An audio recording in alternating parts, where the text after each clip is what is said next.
اگر دولت سنبھال سکتے ہو تو کسی بھی نماز کے بعد سینے پر ہاتھ رکھ کر پڑھ لیں۔ ذاتی مکان، گاڑی اور بے تحاشا دولت آ جائے گی۔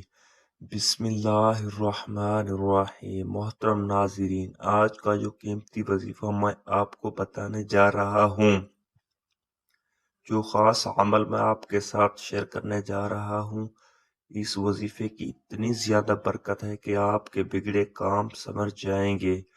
آپ کا اگر دولت کا مسئلہ ہے، لڑائی جھگڑے کا مسئلہ ہے، گھر میں تنگ دستی محتاجی ہے، گھر میں لڑائی جھگڑے بہت زیادہ ہیں، اگر کوئی بات نہیں مانتا، یا کاروبار ہے اس میں برکت نہیں ہے، یا منافع نہیں ہے، یا کاروبار چل نہیں رہا، بس یہ ایک وظیفہ کرنے سے جو معجزات ہوں گے آپ دیکھتے رہ جائیں گے۔ اور کافی لوگ ایسے ہیں جو وظیفہ کر کر کے تھک گئے ہیں، لیکن ان کو کامیابیاں نہیں ملتی کہ راستے میں اسی طرح کی رکاوٹیں ہیں، اسی طرح کی بندشیں ہیں، تو ان کے لیے بھی یہ عمل ہے۔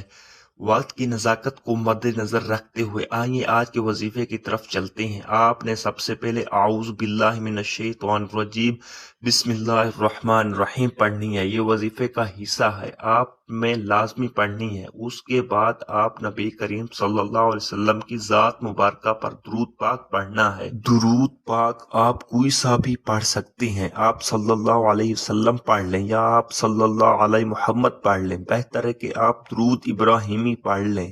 درود ابراہیمی ایک بار میرے ساتھ بھی پڑھیے تاکہ ثواب ہو۔ اللہم صلی علی محمد کما صلیت علی ابراہیم وعلی آل ابراہیم انک حمید مجید۔ اللہم بارک علی محمد کما بارکت علی ابراہیم وعلی آل ابراہیم انک حمید مجید۔ یہ درود پاک آپ نے 7 بار پڑھنا ہے۔ جب آپ لوگ درود پاک پڑھ لیں، بڑے اطمینان سے، بڑے سکون سے پڑھیے گا، تو اس کے فوراً بعد آپ نے اپنے مقصد کی نیت کرنی ہے۔ ہر انسان کا مقصد الگ ہے، ہر انسان کی حاجت الگ ہے، ہر انسان کی خواہش الگ ہے۔ آج جس کو جو چاہیے، جتنا چاہیے، جیسا چاہیے، تمام مقصد کی نیت کیجیے گا۔ آپ اگر گھر چاہتے ہیں، گھر مانگ لیں، گاڑی چاہتے ہیں، گاڑی مانگ لیں، من پسند نوکری کے لیے، شادی کے لیے، قرض سے نجات کے لیے پڑھ لو، الغرض جو بھی آپ کا مقصد ہے، اپنے مقصد کی نیت کرتے ساتھ ہی فوری طور پر آپ نے ایک بار اعوذ باللہ من الشیطان الرجیم بسم اللہ الرحمن الرحیم پڑھ کر وظیفے کا آغاز کرنا ہے۔ اور سب سے پہلے نمبر پر آپ نے سورۃ الکوثر پڑھنی ہے۔ قرآن پاک کی سورت کو کوثر کے نام سے بھی ہم جانتے ہیں۔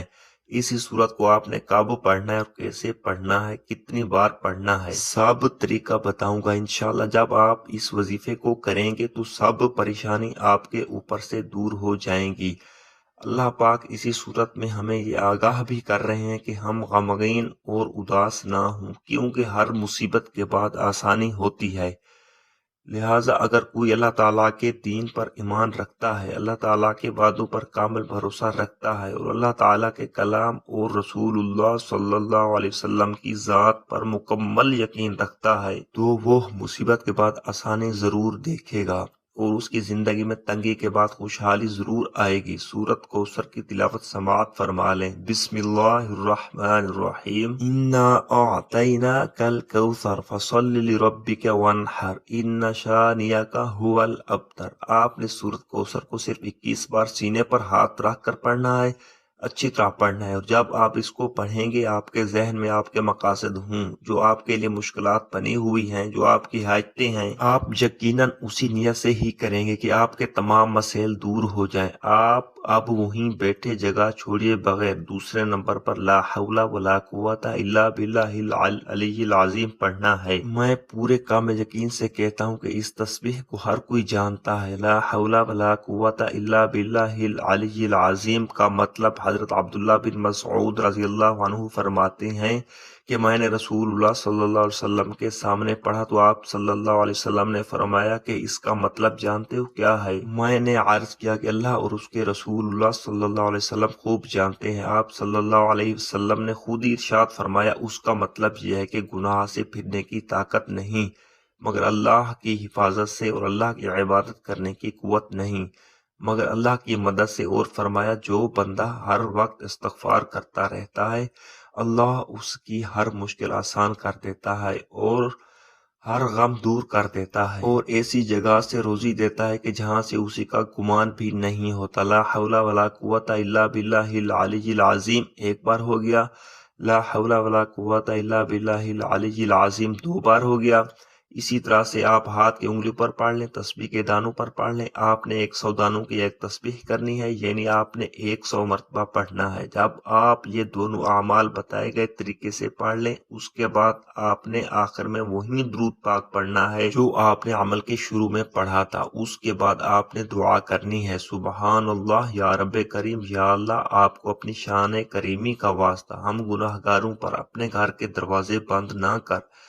ہم سیاہ کار ہیں لیکن ہیں تو تیرے ہی بندے، تیرے سوا ہمارا کوئی سہارا نہیں، یا ذوالجلال والاکرام۔ ہم تجھ سے اپنے ہر گناہ کی معافی مانگتے ہیں، جو تنہائی میں کیا یا محفل میں کیا یا نادانی میں کیا یا انجانے میں کیا۔ اللہ اپنی شان کریمی کے صدقے، اپنے کعبہ کی عظمت کے صدقے ہمیں معاف کر دے، آمین ثم آمین۔ دعا ہے کہ رب کریم میرا سنانا اور آپ کا سننا اپنی پاک بارگاہ الہی میں قبول اور منظور فرمائے، آمین۔ تمام دوستوں سے گزارش ہے کہ اللہ تعالیٰ کے 99 ناموں میں سے کوئی ایک نام ضرور کمنٹ باکس میں لکھیں اور چینل کو سبسکرائب ضرور کریں۔ اللہ حافظ۔